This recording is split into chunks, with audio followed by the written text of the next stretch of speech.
when you have a volunteer organization that remains regionally aligned but flexible in their focus, then in the event of a major disaster or attack, they are able to support the broader Estonian emergency response efforts, right?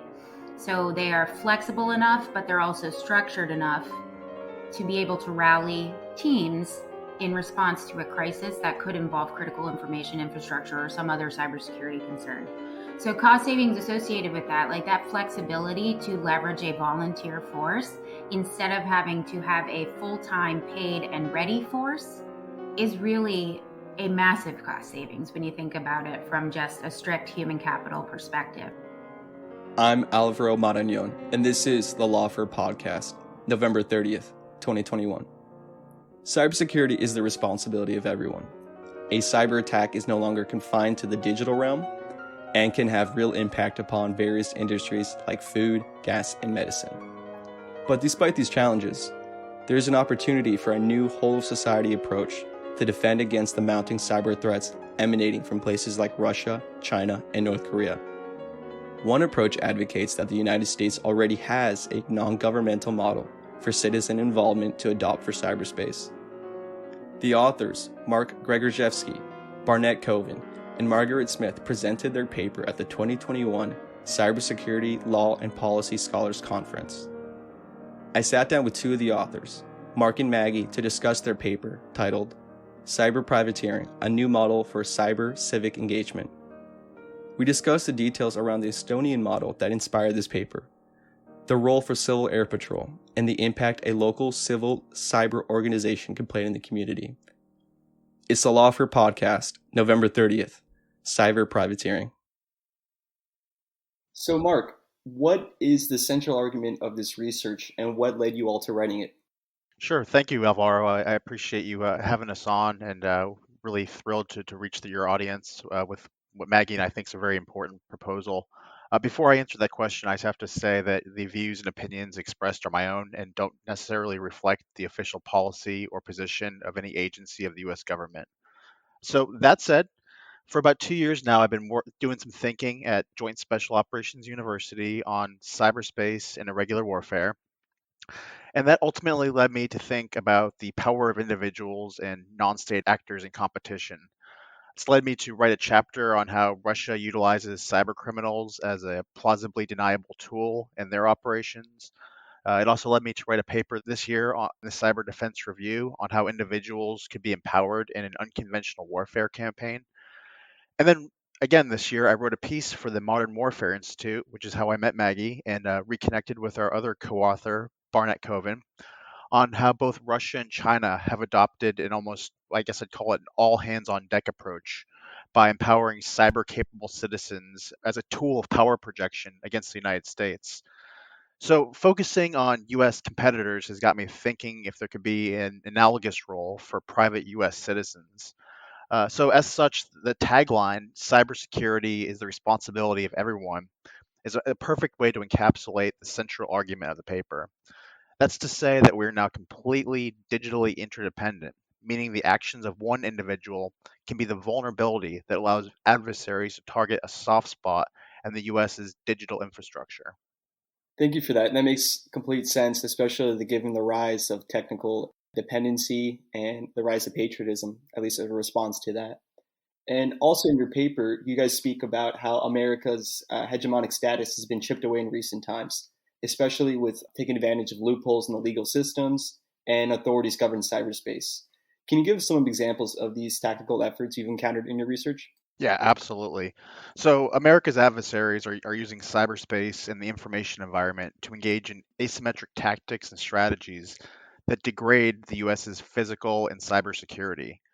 Countries like China, Iran, Russia, and North Korea all relentlessly chip away, and they take advantage of America's patchwork of legal parameters and authorities governing cyberspace, and the ever-growing number of devices connected to the internet. As such, cyber attacks, cyber intrusions, and exploitation breaches keep mounting. Just to name a few over the past year or so, SolarWinds, Microsoft Exchange, JBS, and Colonial Pipeline. The hits really keep on coming. So while cyber attacks against US companies and the US government are not new, the scale and frequency are increasing at an alarming rate.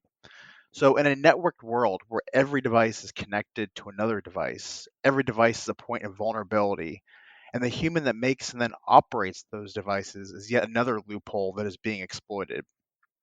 In addition to taking advantage of loopholes in the legal system and authorities, I'd argue that this explosion in risk may be mainly the result of US technology companies focusing on getting their product out the door as rapidly as possible to quickly return a profit. This situation leaves many individual points of vulnerability for adversaries to exploit at little cost and relatively little effort. Good, thank you for that. That really embodies the think fast, break approach often we've seen from Silicon Valley. And given these threats, the use of patriotic hackers like criminal syndicates and bots for hire, other nations are facing this threat, correct? Has another nation developed a different approach outside of a box type of approach to this issue and risk? Absolutely, yeah, that is correct. This problem is pervasive. Proxy cyber actors have echoes in recent history.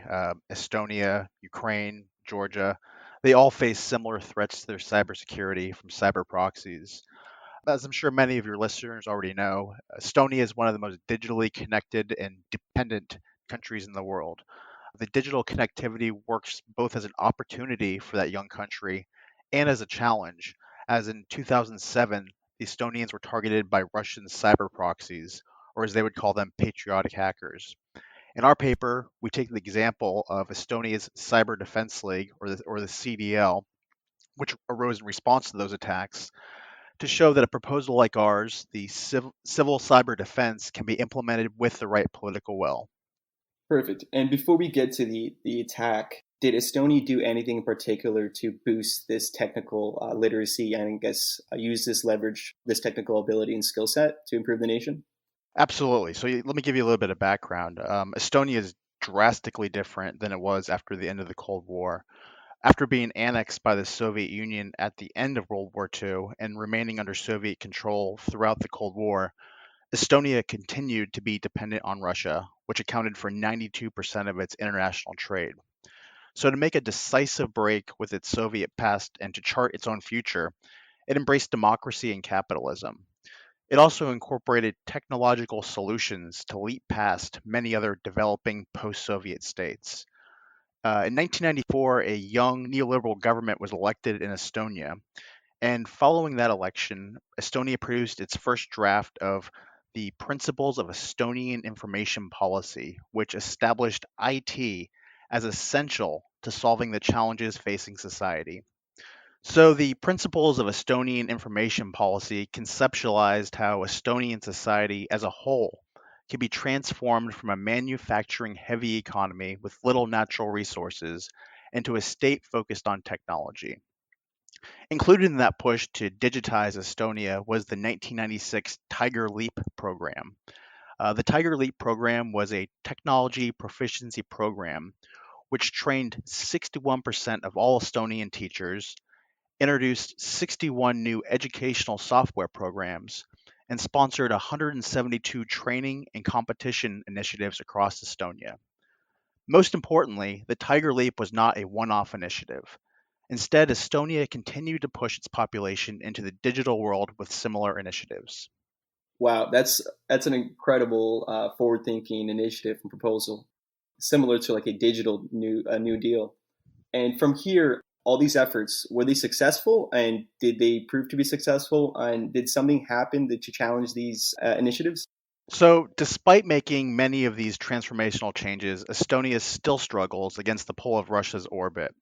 The northern Estonia border is just over 90 miles from Russia's second largest city, St. Petersburg. Adding to the proximity problem of Estonia's nearly 1.3 million people, 24.8% identify as being of Russian descent. So, because of their physical and cultural closeness, Russia does not respect Estonia's sovereignty. To offset Russian influence in the country, Estonia actively pursued membership in both the EU and NATO. And despite, or maybe because of, these memberships, Estonia became the target of a Russian cyber attack in 2007 in response to the Bronze Night protests. The protests were over the removal of the World War II Soviet-era statue, the Bronze Soldier of Tallinn, from a prominent place in the Estonian capital. Hackers then took to cyberspace and attacked Estonia's critical and symbolic institutions in response to the statue's removal. The attacks were not attributed to the Russian government, but rather to the Russian patriotic hackers. In response to this digital incursion, Estonia developed their own Cyber Defense League. Wow. So it wasn't essentially a state-to-state attack, but it was essentially a group of people with very strong held beliefs and decided to take the initiative on their own, somewhat like vigilantism. Yeah, that's what the Russian state would have you believe, but Yeah, I think they more or less look the other way. of course. And Maggie, from here, the CDL, can you tell me a little bit more about the CDL and what did the government leverage to help integrate this? Yeah, so I'm really excited. First off, thanks for having me here today. It's really fun to talk about this with Mark. Before I begin, I wanted to say that these opinions and the ideas that I share today are mine, and they are not representative of the Department of Defense, the United States Army, or the United States Military Academy. But I think the CDL is really tasked with a civilian cyber defense capability, and they have within Estonia regional cyber defense units. So what that means is it's broken down by physical geographic regions, right? Which means that you're going to be working amongst people that you know. And these units, the CDUs, the cyber defense units, are really volunteer-led, and they're aligned to areas of local concern. So they're flexible in their commitment, so no permanent staffing, but they're also flexible in the focus of their efforts, meaning that if there is a local community concern related to cybersecurity, that this volunteer-led organization is able to flex and shift to address specific issues as they arise. Estonia was able to really leverage its organic hacking community's social capital and national pride. I mean, you consider, like Mark said, that they're 90 miles from the Russian border. They're also a very proud country, but they have this opportunity to protect their country against foreign aggression.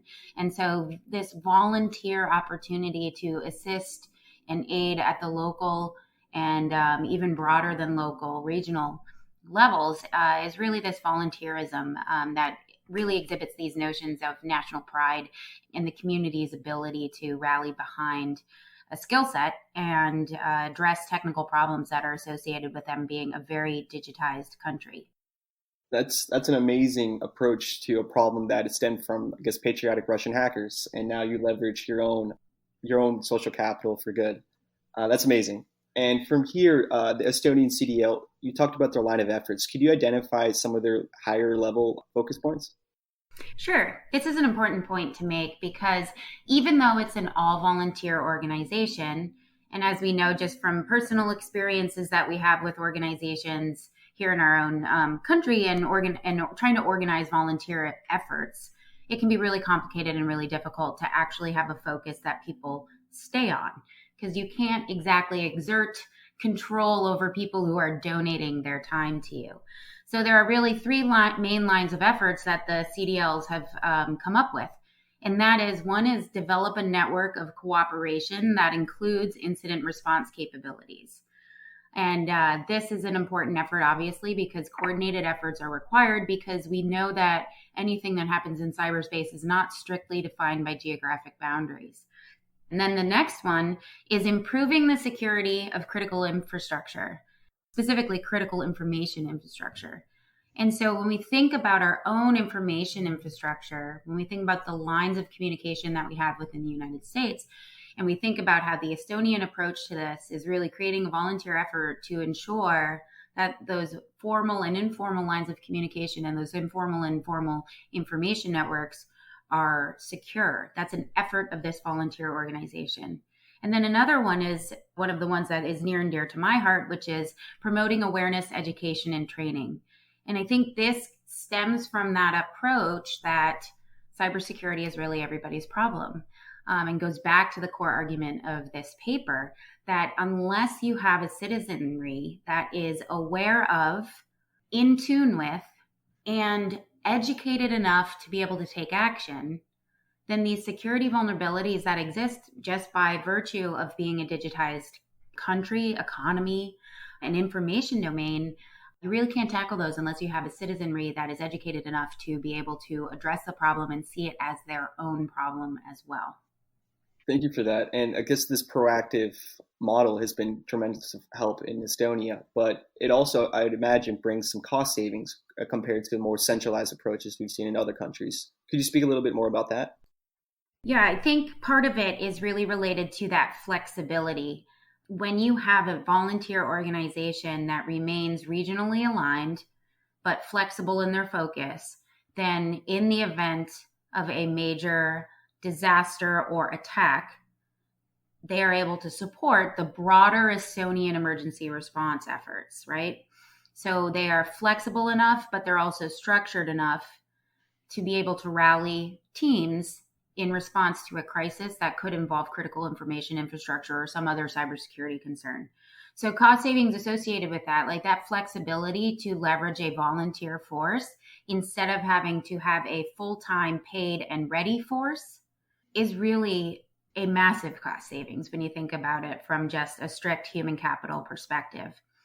Again, like this creates this low financial cost. These members are not paid, and there is an important caveat here, where they are paid if they are mobilized. So there still is a mechanism to enable people to volunteer for this, because even if they get mobilized and it is a full-time requirement, they will get compensated for that full-time effort.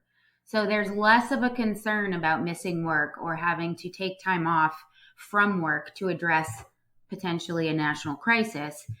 If you do have to do that and you are mobilized in response to a broader need, then you will be compensated for that.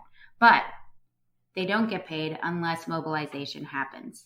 So that, again, is a flexible cost and pay method that enables cost savings over the long term and short term, to be honest. And then there's also these short incident response teams. And these are really, again, related to this decentralized organizational structure where the people who are volunteering to be part of the CDL are able to mobilize quickly because they're mobilized within their regions. It means that people do not have to travel long distances. It's going to be a local community that they know, so there's less apprehension of going and being a part of this. So it really provides the country with an on-demand volunteer service that has a different mission and a different focus than that of the militaries. It's a very different mindset to approaching this idea of cybersecurity as the responsibility of everyone. And if the US wanted to replicate, let's say, a similar civil cyber defense into our current nation, would they have anything to build upon, or would this have to be a whole new program to start from scratch?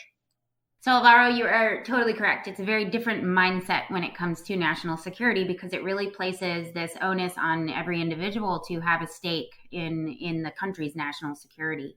And I really like that mindset. And I would be very happy if we could adopt a similar mindset in our approach to cybersecurity so that we had a more robust cybersecurity ecosystem within the United States. And so our paper really revolves around this notion of a civil cyber defense and how we could potentially integrate it into our current national defense posture, as well as kind of figure out how it could nest with or augment the current and ongoing efforts of both our military and our civilian organizations and agencies within the federal government and state and local government.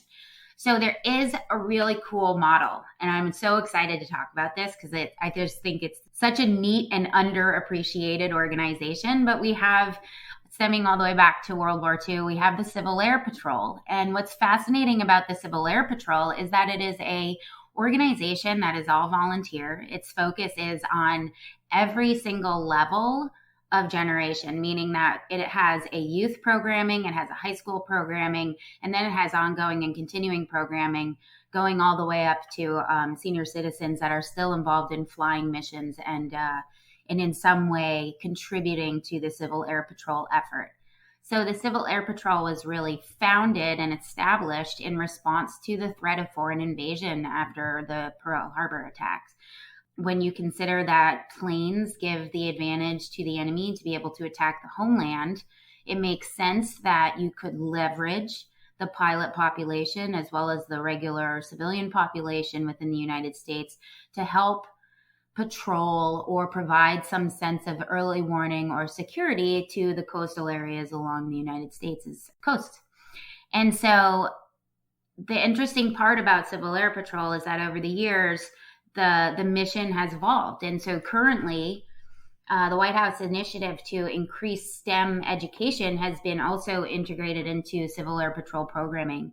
It's a congressionally funded organization that is linked to the Air Force budget. So it's nested under an official DoD budget. And that allows it to have oversight mechanisms by our civilian government in order to give, specific left and right limits in terms of what they are able to do and where they should be leveraged. And it also allows for a synchronization of state efforts.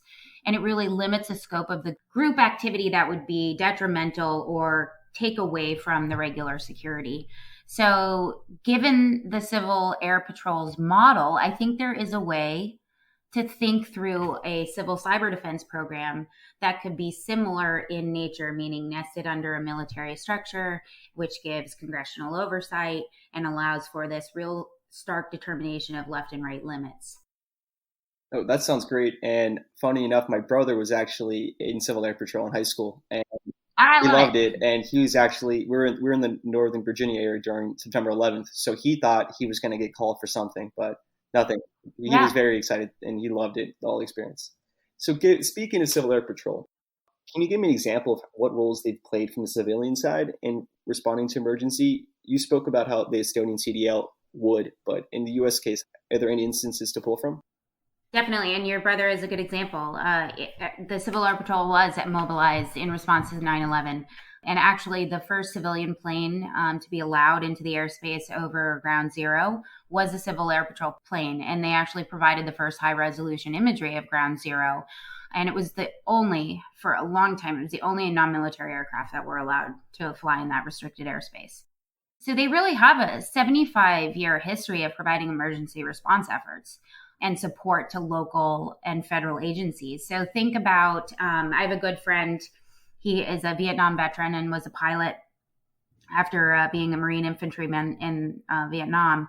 But he became a pilot, and then once he got out, he continues to serve his country and community by flying rescue missions for the Colorado Civil Air Patrol unit that he's been Ouray, Colorado. And so that's a really interesting example of how search and rescue missions are enabled by Civil Air Patrol and national crises. Think natural disasters these days with our forest fires that are increasing in frequency, as well as flooding and hurricane. Civil Air Patrol still maintains a large ability to respond to these sorts of disasters, whether they're man-made or natural. So they're very active in any types of emergency response. And I feel like that's great, given how much talent the United States has that isn't being accessed in the most efficient way as possible. And tons of people definitely want to help their community. So speaking about this role of like a cyber volunteer group, how would you envision their role in the community and also in helping other organizations who aren't prepared for attacks? Yes. Really important question. Something that makes everybody squeamish is thinking about civilians playing a role in cybersecurity. But in reality, we ask everybody to every day by updating their phones and taking efforts on their own to secure their own networks, changing default passwords. But for large sectors of the population, thinking about our older generations as well as our youth, training, education, and the resources that are required to really ensure that you protect yourself in cyberspace and your digital footprint are not readily available in many cases. And so I think one of the important roles that would be outlined for this civil cyber defense program would be community education. So similarly to how Estonia has their CDLs aligned into cyber defense units that are regionally located, an important role for this volunteer group would be helping organizations that are not prepared for attack. And when I say that, it's not like we need to help Goldman Sachs or your JP Morgan Chases of the world. It's the smaller institutions, the small banks, and the small school districts that are really the most vulnerable when you look at what organizations like ransomware organizations have been targeting. Baltimore County, for example, was hit by a ransomware attack and they did not pay the ransom and they're still rebuilding that infrastructure. So there are ample opportunities for a volunteer organization that takes from the cybersecurity talent that is in the workforce to provide part-time temporary help, but also ability to help small organizations that can invest millions of dollars into their cybersecurity to really understand where their threats and vulnerabilities lie and how they can take mitigating steps to further protect their infrastructure, but also just the economic capital as well as kind of the information and data that should be secured because their customers really expect it. So I think the education part and the ability to plus up and fill a gap that we have at the community level is a critical role that this civil cyber defense will play. Exactly. And I feel that the importance of having that local community outreach is important, especially in the digital realm, given how misinformation and all these different, I guess it could be disinformation as well, of also phishing, like it's just a bad literary products out there on cybersecurity hygiene. So people don't know who to trust. And if you have local voices, I feel like that's very powerful, and local experts. Definitely. This is really a really good opportunity to create, an all-volunteer force that would then be able to augment some of the really robust community organizations that are already pivotal and critical, kind of the pillars of our American community. So thinking like the Rotary Club or your Toastmasters Club. You can also think about it from this neighborhood watch perspective. Chamber of Commerce, your Veterans of Foreign Wars, your VFWs. Those are areas where communities congregate, and they are organizations within communities that people already trust. And so a CCD, or a civil cyber defense, would be augmenting already robust and well-connected community organizations to really add a cybersecurity, both awareness, training, education, and workshops to help different segments of the population improve their own personal cybersecurity status, as well as that of the organizations that they run, work for, or potentially have to coordinate with.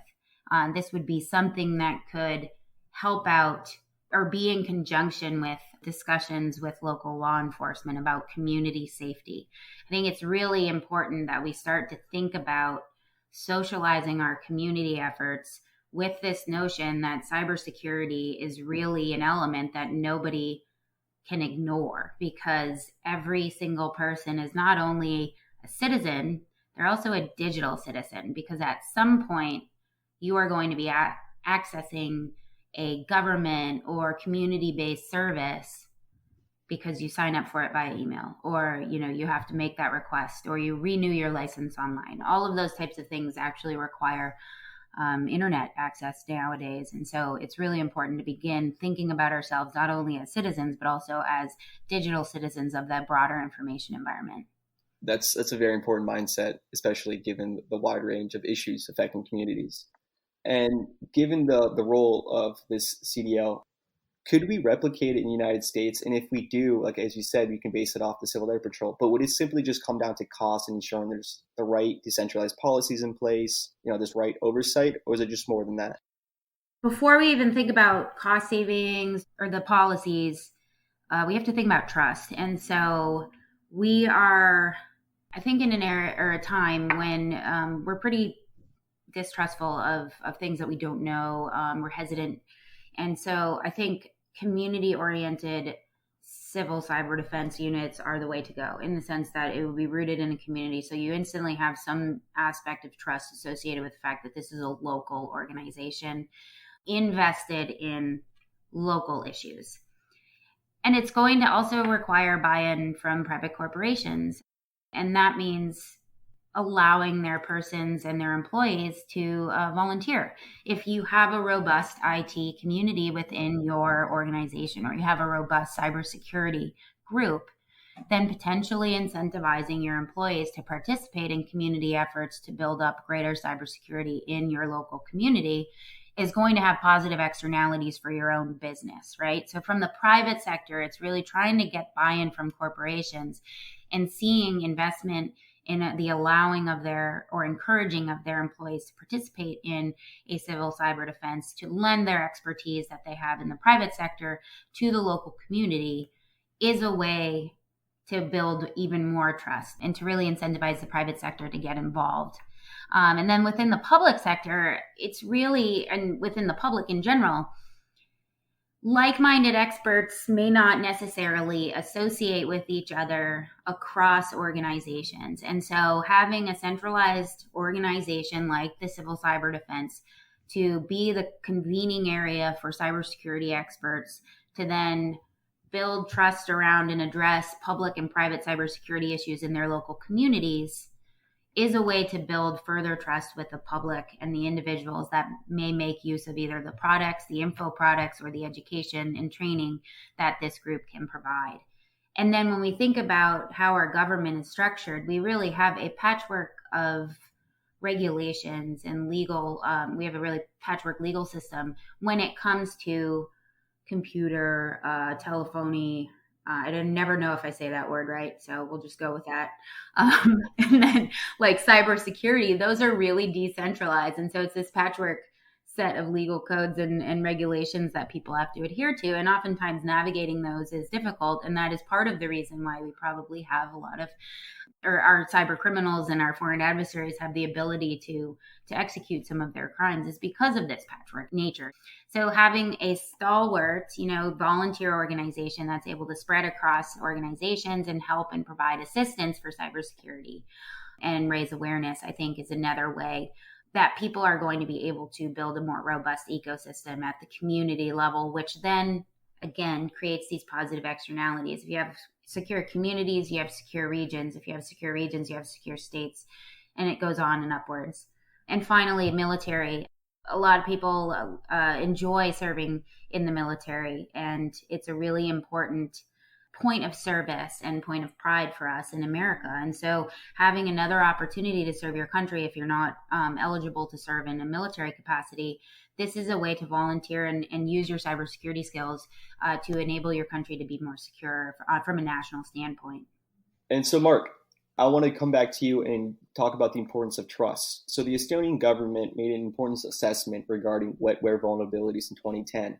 And this builds upon Maggie's point about psychological vulnerabilities and the role the government should play there. Could you speak a little bit more about these vulnerabilities and what the government described? Yeah, absolutely, Alvaro. The Estonian government recognized early on that it's really the wetware that is the weakest link in cybersecurity. Humans are constantly making mistakes, clicking on phishing email links, social media exploitation, delaying security updates on devices, and vulnerability exploitation within the chain of human decision making can have grave impacts on a cybersecurity ecosystem. A compromise to one person's account can lead to follow on compromises of other accounts. So the problems associated with being a digitally interconnected society become especially acute when social media accounts are hijacked or when personal data is breached. Consequently, actions to exploit wetware can result in information being weaponized in the form of a cyber attack or the launching of disinformation campaigns, among other things.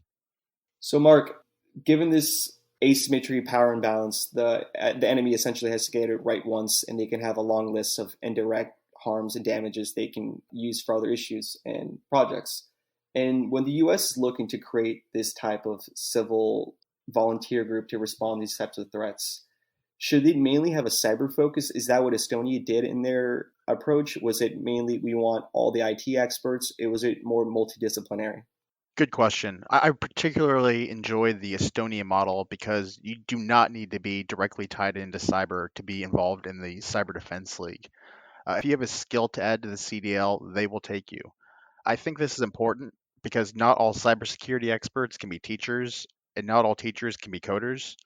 You need to have different talents that, when combined, maximize the effectiveness of your outreach. So going off that point, a benefit of the Estonian model is that it gives individuals that may not be qualified or capable of serving in the armed forces an opportunity to serve their country. For instance, a cybersecurity expert with a physical disability might want to defend the nation out of a sense of patriotic duty, but traditional military qualifications may keep them from joining. So by opening the qualifications to traditionally excluded individuals, it allows many more individuals to contribute to the defense of the nation. So given that the CDL is a voluntary organization, It also allows individuals to join who are not looking to commit to full-time military service. The path to fulfilling a patriotic service in cyberspace via the Cyber Defense League allows for many more Estonians to contribute their service in defense of the country. That's a very proactive approach that leverages, like we previously said, a lot of untapped skills and assets and people who do really want to help and contribute to make a cause. It also offers, I would imagine, veterans an opportunity to cycle out of uniform service and other people willing to engage in this field. And a question for both of you. So for those who remain skeptical and say national defense, especially in this area, even in cyber, is a job for the military, and there's no role for the civilians, what would you say? So that's a tricky question that we've been, confronted with a couple times now. I would answer this. In the US, most of cyberspace is commercial and not militarized. It's our duty as citizens to keep this cyber commons pristine. The military, serves to ward off nation-state cyber attacks, but it's up to us really to make sure that we keep up with good cyber hygiene. In fact, I recently read that if we all just slightly increased our cyber hygiene, we could eliminate 80 to 90% of our existing cybersecurity issues. The mission of the military is not educating the population on cyber hygiene. Moreover, we see a lot of societal cleavages in the information space being exploited by our adversaries. We as Americans create those cleavages, and our adversaries simply amplify them. We have to bridge our divides, not the military. But certainly dis and misinformation is making this more difficult. Therefore, I think we should do something similar to Estonia by trying to integrate groups that feel outside of society. This might include focusing on helping local users understand the dangers of mis and disinformation and inoculating the public from untrustworthy sources of information and cyber risk. The fact that this information is being offered by someone they know, so if it's a local community person involved in the cyber defense unit, and trust may provide a gateway to discuss how adversaries are turning the U.S. information space on itself.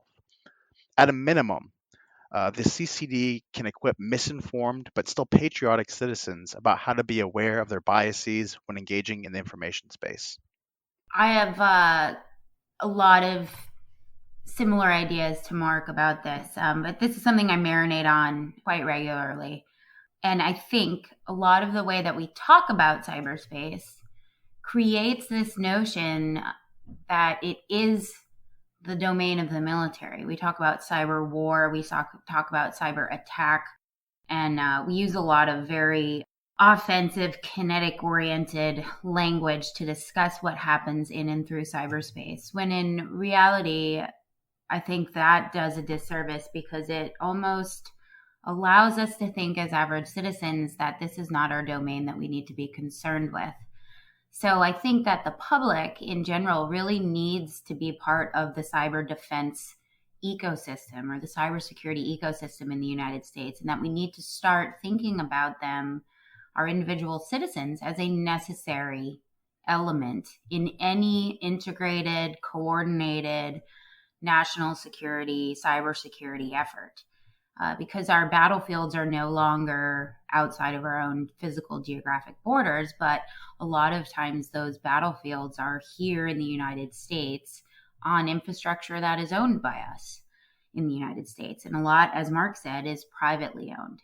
And so I think the more the citizens in this country and the more that our communities begin thinking about cyberspace as a place that they have ownership in, and that ownership then requires a responsibility of care, that we can place cybersecurity give it its proper place in kind of our public conscience, that it is something that everybody needs to play a role in. This is a step towards that. It's obviously there would be clearly delineated left and right limits as to how the public would be involved. But the beginning point is to really create this socialization of cyberspace as a domain that we all need to play a role in protecting and safeguarding. Thank you both. And cybersecurity is definitely the responsibility of everyone. And we hope to see this program launched soon. The Lawford podcast is produced in cooperation with the Brookings Institution. Please share the Lawfare podcast and give us a 5-star review on iTunes. Go to thelawfarestore.com for brand new Lawfare pens, lanyards, t-shirts, and socks. The podcast is edited by Jen Patia Howell, and your audio engineer this week is Kara Schillen of Goat Rodeo. Our music is performed by Sophia Yan. As always, thank you for listening.